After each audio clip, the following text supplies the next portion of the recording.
Hey folks, are you a Canadian parent wondering how to save for your child's education without breaking the bank?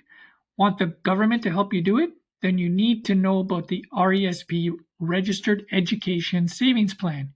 In this video, I'll break down how they work, the secret to maximizing your free government money, and common mistakes to avoid. I'm Rick from Money Coach GTA, and I help young Canadians take control of their money one smart step at a time. Let's get into it. An RESP is a special savings account that lets you save money for your child's post-secondary education tax-free. But here's the real kicker.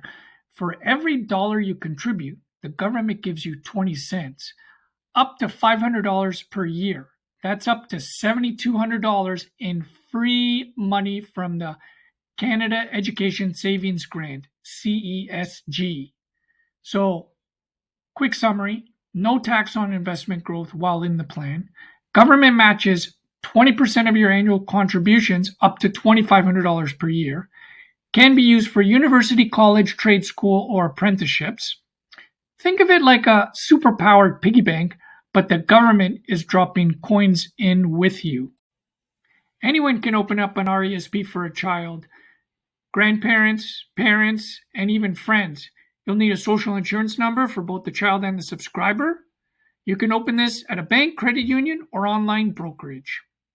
You can open individual RESP for one child, family RESP for multiple kids. They must be related by blood or adoption. And then there's also group RESPs. However, most Canadians stick with individual or family RESPs because they're more flexible. Let's talk free money, folks. The main benefit of an RESP is the CESG, Canada Education Savings Grant. Again, 20% on your first $2,500 per year. That equals $500 per year max. Lifetime max is $7,200 per child. But wait, there's more. Lower income families can also qualify for the CLB, Canada Learning Bond, up to $2,000 total without putting any of your own money. So if your household income is under $53,000 approximately, your child might get this automatically once the RESP is opened. That's why opening an RESP early, even with $0, is still a win. All right, let's talk strategy. I'm going to show you how you can reach $75,000 to help send your child to school, post-secondary education. Here's how to make the most of your RESPs. Start early. Compound interest is your best friend. Even $50 a month adds up. Contribute the full $2,500 per year, which unlocks the full $500 CESG match from the government. Invest it smartly. Use low-cost ETFs or target date funds. Avoid leaving it in just cash or GICs, which won't make that much of a return. Catch up years. If you miss contributions, you can still catch up to $5,000 per year to get double the grant. So let's take an example here. So you start contributing into an RESP when your child is 1 year old. I know, it sounds like, wow, 18 years down the road, but trust me, you start when they're 1 and you see how fast things add up. So you contribute $2,500 per year for the first 14.4 years. That'll give you the full $7,200 free money from the government, Canada Education Savings Grant.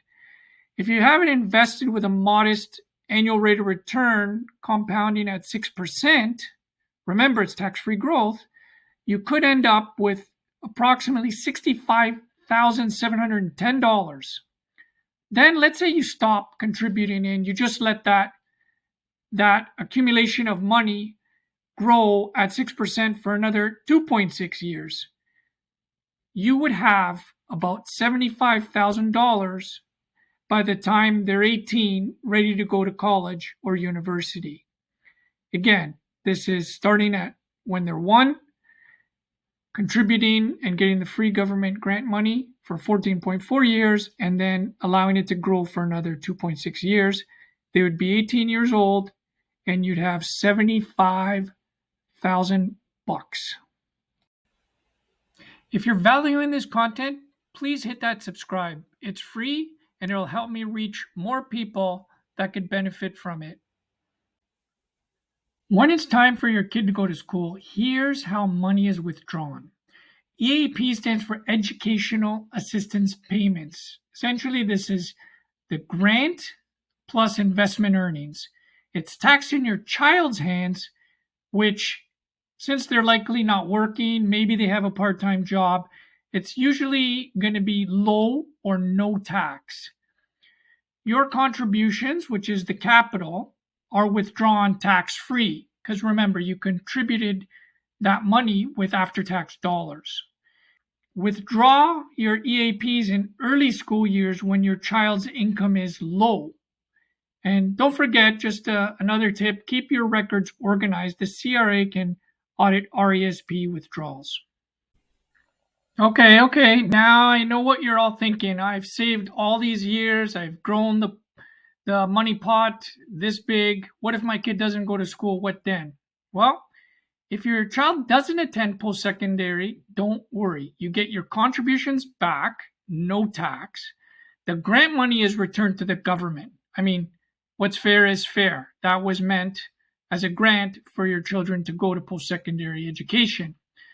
The investment growth, this is cool, can be transferred to your RRSP, your retirement savings plan, up to $50,000 if you have the room, of course. So even in the worst case scenario, you still win. A couple of things to look out for. Do your research and your homework on group RESPs, as some of them might have high fees and less flexibility. Also, like anything in life, the earlier, the better. So you don't want to miss out on the Canada Learning Bond if you qualify. And the longer that you wait before you start contributing, the less you'll be able to take advantage of the Canada Education Savings Grants. Also, keeping all your RESP money in cash, it literally won't grow. And don't forget, you can't contribute to an RESP after 31 years, and it must be closed after 35 years. Those are the current rules anyway. If you found this video informative and educational, please hit that subscribe button, as it'll help me reach more viewers like yourself that want to learn about personal finance for young Canadians.